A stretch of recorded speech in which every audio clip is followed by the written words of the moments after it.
নমস্কার বন্ধুরা, কেমন আছেন? আশা করি সবাই ভালো আছেন। আবার একটি নতুন ব্লগে সবাইকে স্বাগত। দেখুন, সূর্য ডুবার সময় কেমন লাগছে। নিচে মনে হচ্ছে যেন সবুজ চাদর বিছানো আছে, আর মাঝখানে যেন আগুনের মতো সূর্য ডুবছে। কি অপরূপ দৃশ্য।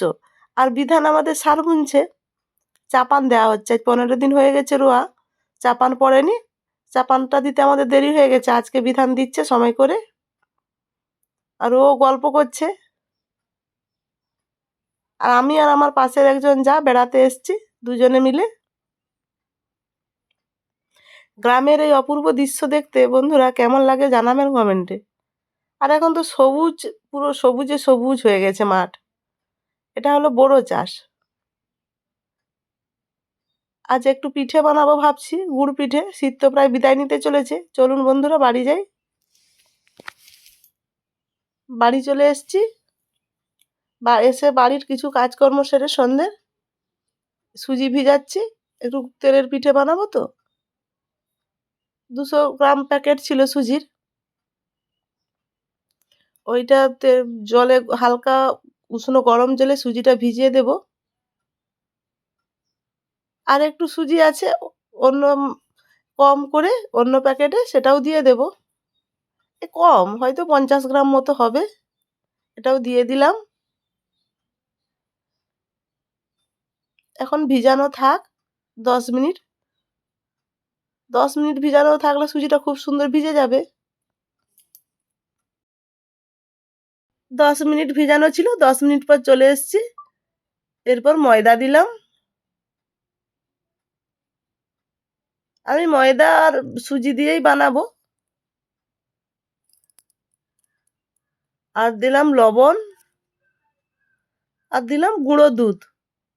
বাড়িতে গরুর দুধ থাকলে কোনো চিন্তা নেই, দিয়ে দিতাম, কিন্তু গরুর দুধ তো নেই। আমি তাই সবসময় কি করি, গুঁড়ো দুধ থাকে, গুঁড়ো দুধটা বাড়িতে সবসময় থাকে প্রায় ছেলের জন্য। ওই গুঁড়ো দুধটাই দিলাম। আর গুঁড়ো দুধের স্বাদ তো খুব সুন্দর হয়, খেতে দারুণ লাগে। ভালো করে মাখিয়ে নেই। শীতের বিদায় বেলা সব পিঠে একবার একবার করে বানিয়ে খেয়ে নিতে হবে। গরম ভালো করে মাখিয়ে নিয়েছি সবকিছু। এরপর খেজুর গুড়টা দিয়ে দিলাম। খেজুর গুড় দিয়ে ভালো করে এবার মাখিয়ে নেই। আর আমার গলা মানে শুনে বুঝতে পারছেন, আমার শরীর খুব একটা ভালো নেই, ঠান্ডা লেগেছে, গলা ব্যথা, তাই গলার আওয়াজটা একটু বদলে গেছে। আপনারা কষ্ট করে কথাগুলো শুনে নেবেন। এখন তো ওয়েদার চেঞ্জ, এই শীত এই গরম। খুব সুন্দর করে মাখানো হয়ে গেছে। ঘনত্বটা ঠিক এরকম, নয় পাতলা নয় মোটা, ঘনত্বটা ঠিক এরকম করেছি। চলুন এবারে কড়াই তেল দেই। তেল দিয়ে পিঠেগুলো ভেজে নেব। আর গুড় পিঠে মানে একটু তাকের পিঠে, তাক এধার এধার হয়ে গেলেই পিঠে খারাপ হয়ে যাবে। দেখা যাক কেমন হয়।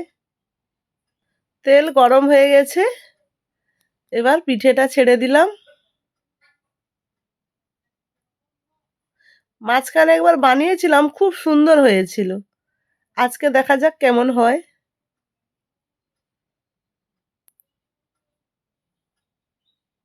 আর তেলের পিঠে ভাজতে একটু সময়ও লাগে, একটা একটা করে ছাড়তে হয় তো। না, উঠছে মোটামুটি,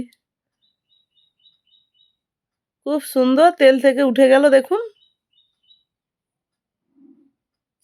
ফুলছেও খুব সুন্দর।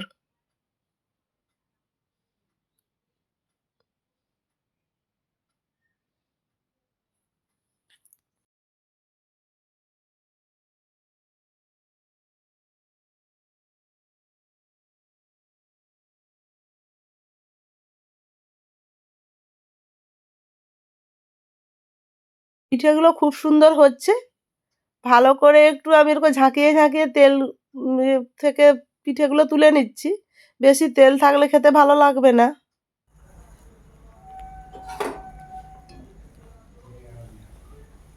পিঠের সাইজগুলো খুব সুন্দর হচ্ছে দেখুন, গোল গোল।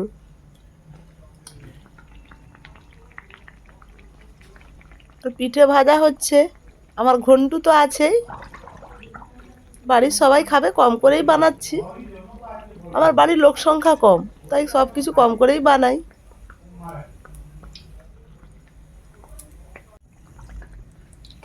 দেখছেন পিঠেগুলো কেমন সুন্দর হচ্ছে।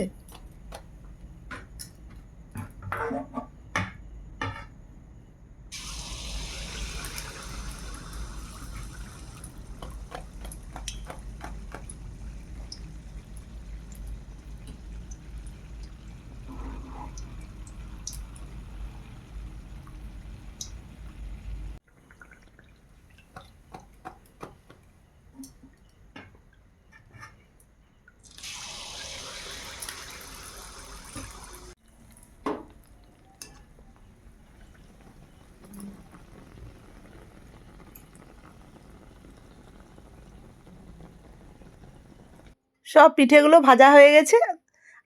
আর পিঠেগুলো কেমন হয়েছে কমেন্টে জানাবেন। একটা ভেঙে দেখাচ্ছি, দেখুন ভেতরটা কি সুন্দর হয়েছে, ফাঁপা আর নরম তুলতুলে হয়েছে। আর বন্ধুরা, আমার এই ভিডিওটি যদি ভালো লেগে থাকে আপনারা লাইক, কমেন্ট, শেয়ার করবেন, সাবস্ক্রাইব করবেন, আমার পাশে থাকবেন। আজকের মতো আসছি।